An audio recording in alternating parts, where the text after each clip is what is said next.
Hi everyone, welcome to day 3 of the 14 days to Soulmate Valentines. And today I want to talk about 4 possible blocks to allowing love into your life and attracting the one who's right for you. Now, the first one subject I want to address is skeptics.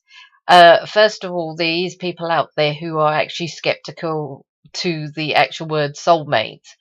But as society is changing, more and more people are looking for that greater love. So more and more people are actually seeking to understand the soulmates, but then at the same time, we have some people who are actually just jumping on the bandwagon and using it as a ploy, just to obviously advance in their careers, but not actually understanding what a soulmate is. Um, so one of the things is the skeptical side is the fairy tale. People are skeptical that there is someone out there who's your Prince Charming. But I'd like to actually say to people, start looking for evidence. And for me, in recent weeks, we've had people like Meghan Markle and Prince Harry. This was a love that was, two different worlds, but it came about.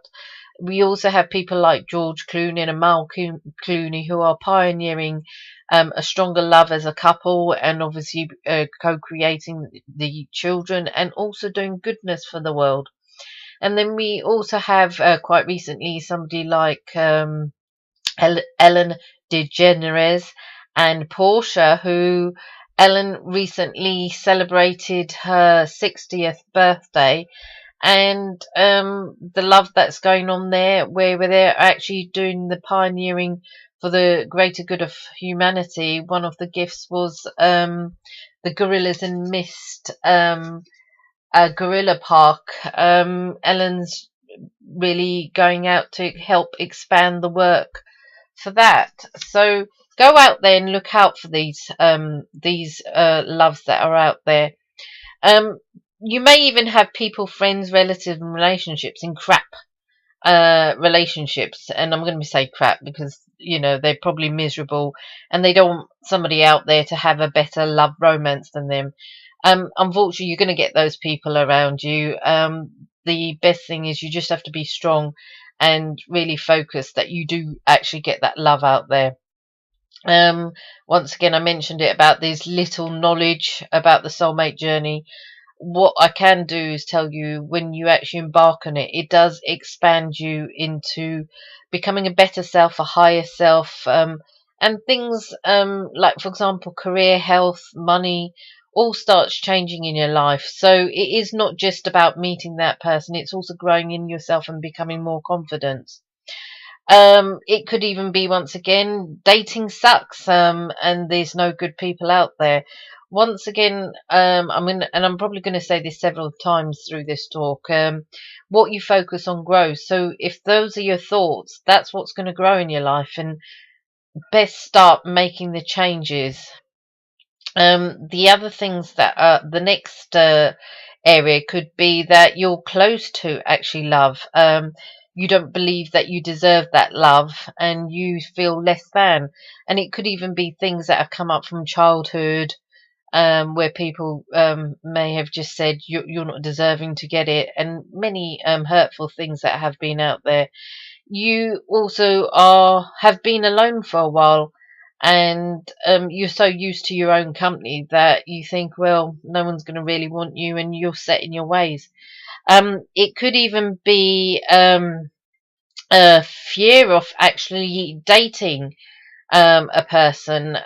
Some people do actually have a fear to that and would be put off. Hopefully, over the next 11 days, I will be addressing the dating situation.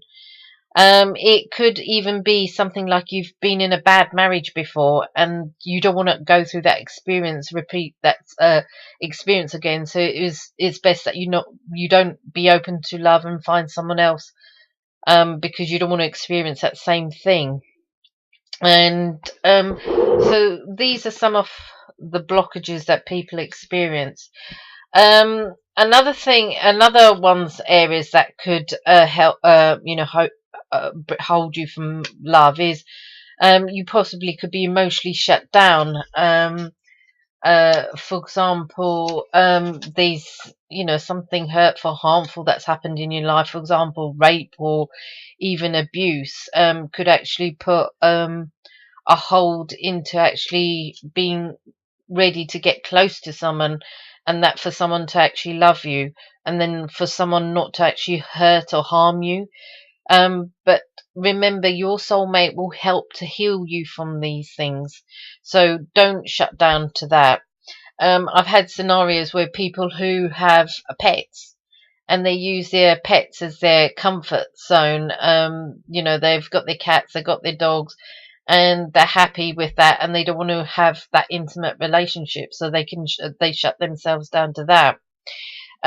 We could even have things like, for example, addictive behaviors that emotionally shut down. If, for example, and these people who are highly sexually active, it could, until you actually find the right person, you may end up just sleeping around because you've had that detachment to love in your life.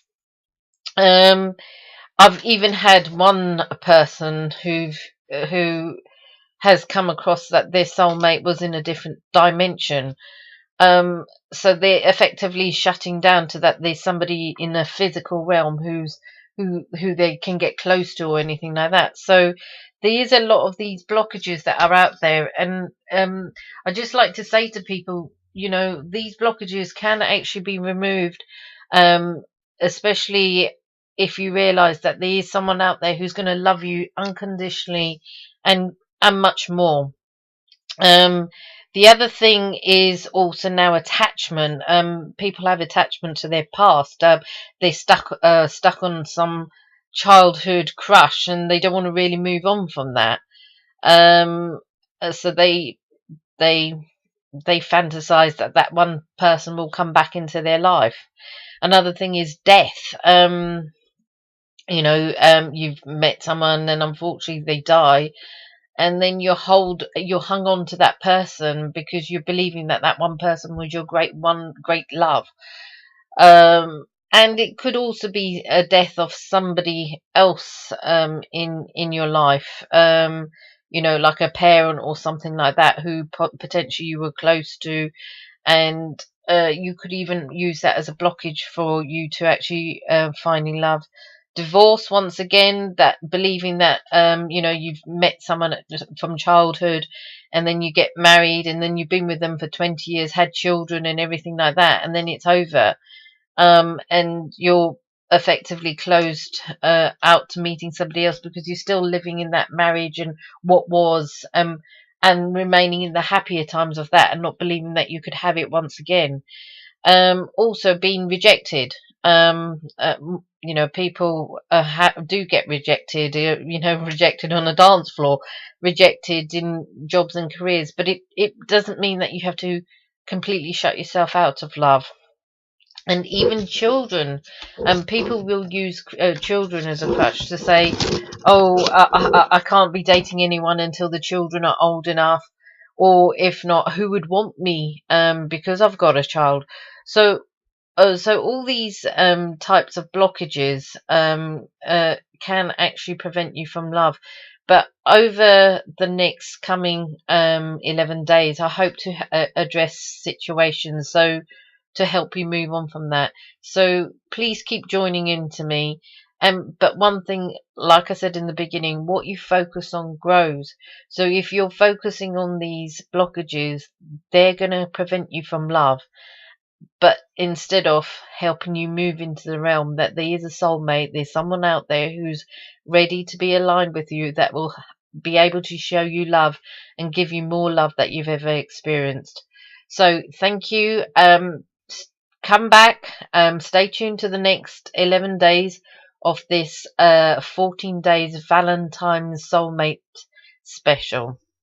Thank you. My name's Gail D'Souza.